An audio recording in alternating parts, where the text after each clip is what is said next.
Hello and good morning, everybody. It's me, Julian, and today I would like to continue my close reading of Slavoj Žižek's book, Surplus Enjoyment, A Guide for the Non-Perplexed, by focusing on a seemingly simple and yet highly important question, namely, how can you stop wasting your life?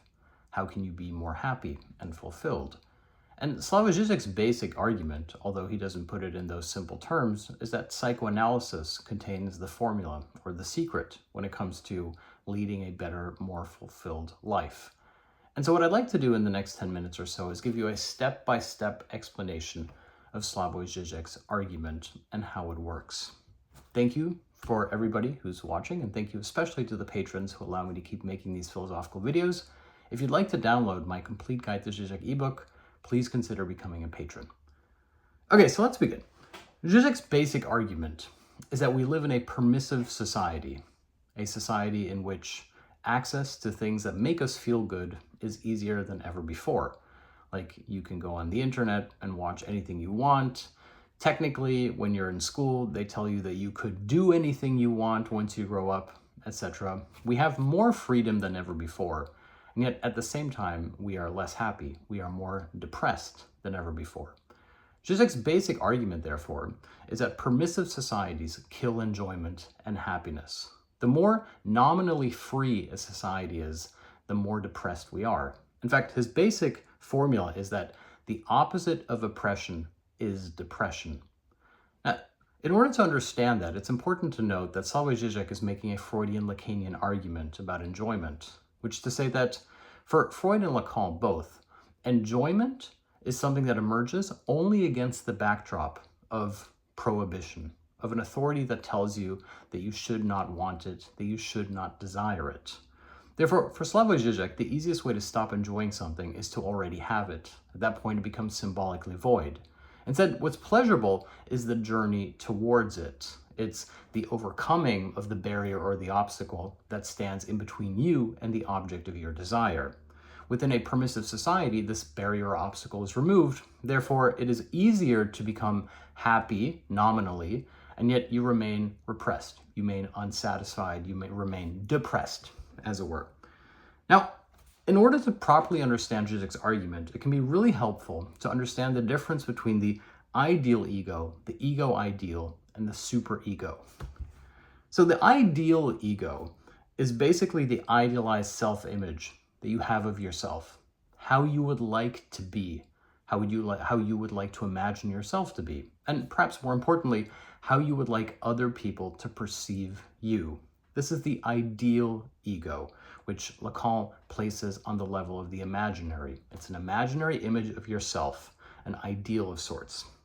This is contrasted with the ego ideal. And the ego ideal is the agency that you try to impress with your ego image. In other words, the ego ideal is the symbolic framework, the big other, against which you stage your ideal ego. You are trying to create an image of yourself to impress this symbolic horizon. For example, if you buy an expensive car, you're not trying to impress anyone in particular. You're trying to signal that you are somebody who can buy an expensive car. Therefore, the symbolic horizon against which your ideal ego is sustained is the ego ideal. It's a dialectical interrelationship. Now, the superego is the inverse of the ego ideal to the extent that it is the punitive dimension of the ego ideal, which is to say, the more you feed into the superego, namely, the more you try to impress other people by means of buying expensive luxury goods, the more you're actually likely to be unhappy, to be dissatisfied. And so you start buying more and even more expensive luxury goods, thereby feeding your superego, but at the same time becoming more and more unhappy. In fact, when people say that money doesn't buy happiness, they don't mean that money doesn't allow you to buy things that make you happy in the moment. What money doesn't buy is satisfaction, which is to say that the more money you have, the more you can feed your superego, the less likely you are to become content. Now, what's really important here, even though it's quite technical, is that from a Lacanian point of view, the superego isn't simply your conscience. It's not simply the devil on one shoulder versus the angel on the other telling you the right thing to do. Instead, for Lacan, and this is really crucial, the superego even though it causes you pain, even though it's what makes you feel unsatisfied, is nevertheless the very thing that allows you to experience enjoyment in the first place. Which is to say, the superego is not imposed upon the subject imposes the superego upon itself.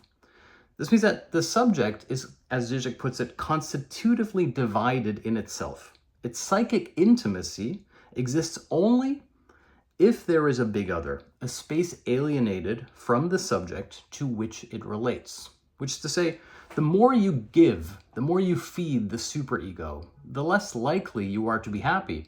And yet it is only against the backdrop of the superego that enjoyment emerges in the first place. And so we are stuck in a deadlock. We are stuck trying to satisfy something that can never be filled, a hole that only becomes bigger.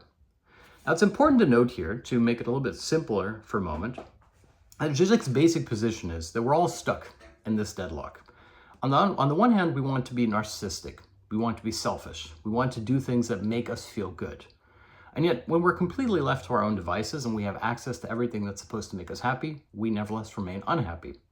But the flip side of this, which is to completely make ourselves subject to the other, to do everything to make other people happy, to exist only so as to serve, also makes us unhappy. It also leaves us unfulfilled.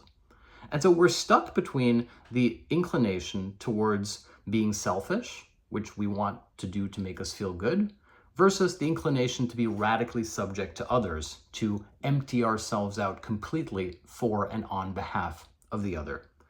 And Žižek says this is where we exist in our current ideological stance, which is to say that within a capitalist society, the imperative is to be selfish, hedonistic, which is to say, after the death of God, after the post-ideological turn, the question is, what is life for? And the answer is, life is there so that you can enjoy yourself. In other words, the highest point of existence is for you to serve your own pleasure. But this, which is supposed to bring the subject joy, actually becomes an existential predicament. How are you supposed to be happy? How are you supposed to enjoy yourself? If life is simply the neutral backdrop against which you are supposed to maximize or enhance your enjoyment, an enjoyment which is now an ethical obligation, then this becomes its own punishment. And here we actually have to be quite precise. If the superego is the punitive dimension of the ego ideal, which nevertheless sustains the horizon against which in which enjoyment is possible for the subject, then this means that after the death of God, after the post-ideological turn, in which one does not live for something, but simply lives for enjoyment as such, this means that the subject must create a superego in the guise or in the stead of the death of God, so as to sustain its enjoyment. Which is to say, the central argument is this: we create illusions of purpose so as to sustain our desire. Which is to say, we have to create constantly new and recurring goals or incentive structures to keep us happy. We need to find master figures who teach us how to discipline ourselves. We follow the voice on our sport apps so that we can work out at the gym, etc. And Žižek's argument is that it is against this backdrop that we emerge in a society that is both highly cynical, namely, why would I make an effort? After all, nothing means anything and I can't accomplish anything, versus the inverse of it, which is a paradoxical return or a popular desire for figures of parental authority, be it strongman political leaders or voices of parental guidance such as Jordan Peterson, etc. Now, it's important to note here that Žižek actually does have a remedy, as I said at the beginning of this video. His proposal is that psychoanalysis can actually help us escape this deadlock of enjoyment. He says, the goal of psychoanalysis is not to provide a master, but to make us understand the very structure by which we appear to need one in the first place, thereby making the problem disappear, i.e., we are both our own master and we don't even need a master. The example that I like to use here is Luffy from One Piece. When Luffy is asked why he wants to be Pirate King, he says he doesn't want to be Pirate King to be the most powerful, to lord it over others, which of course would be a weak man's conception of power. Instead, Luffy wants to be Pirate King so as to be the most free man alive. But in a sense, Luffy is thereby already Pirate King. It is just that everybody else hasn't realized it yet. Luffy is already the most free, and his life, therefore, is the process of making other people realize it.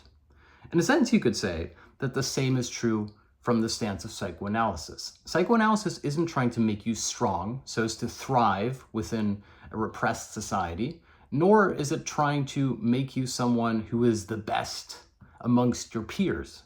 Instead, psychoanalysis is trying to point out that the exact moment at which you realize that you are your own master, that you do not need one, you have already become free. That, in a sense, you are already the Pirate King. You just haven't realized it yet.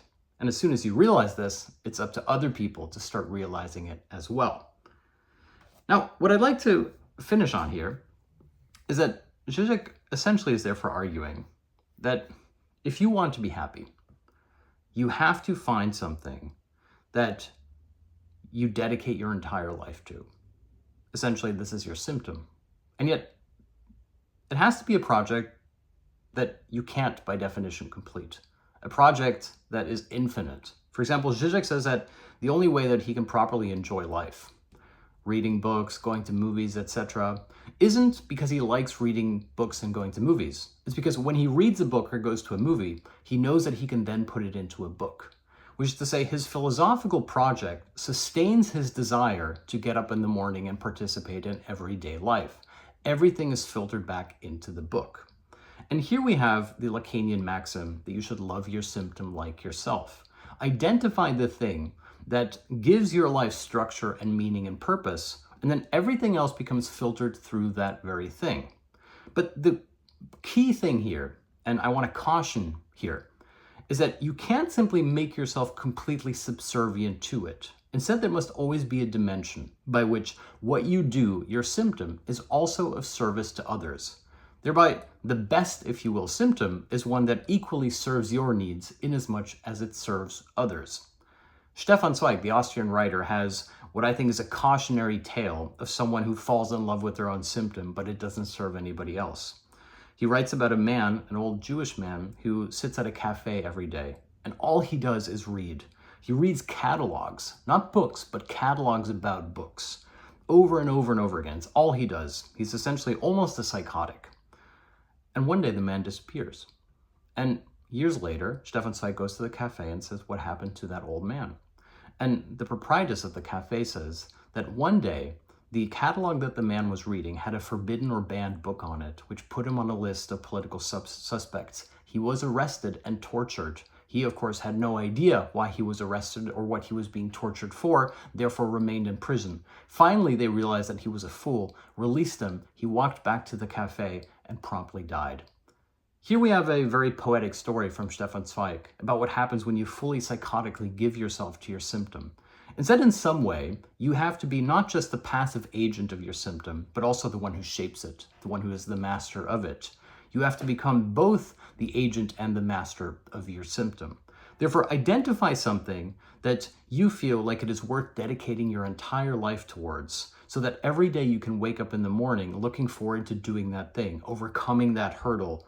In fact, the more difficult, the better, the more impossible, the more fruitful, but make sure that it is something that also gives back to others, that also provides values to others. And if you can find the sweet spot between being the agent of your symptom, as well as doing something that provides value to others, then you are likely to be happy, then you are likely to be fulfilled. That's a simplification of Žižek's argument, but nevertheless one I think that touches upon the key points as to his philosophy and his psychoanalysis. Thank you so much for listening today. Hopefully this video has been helpful to you. And if you'd like to participate in more of these lectures, if you'd like to download them and read my ebooks, please do consider becoming a patron, as that allows me to keep making these videos my own symptom, as it were. See you tomorrow.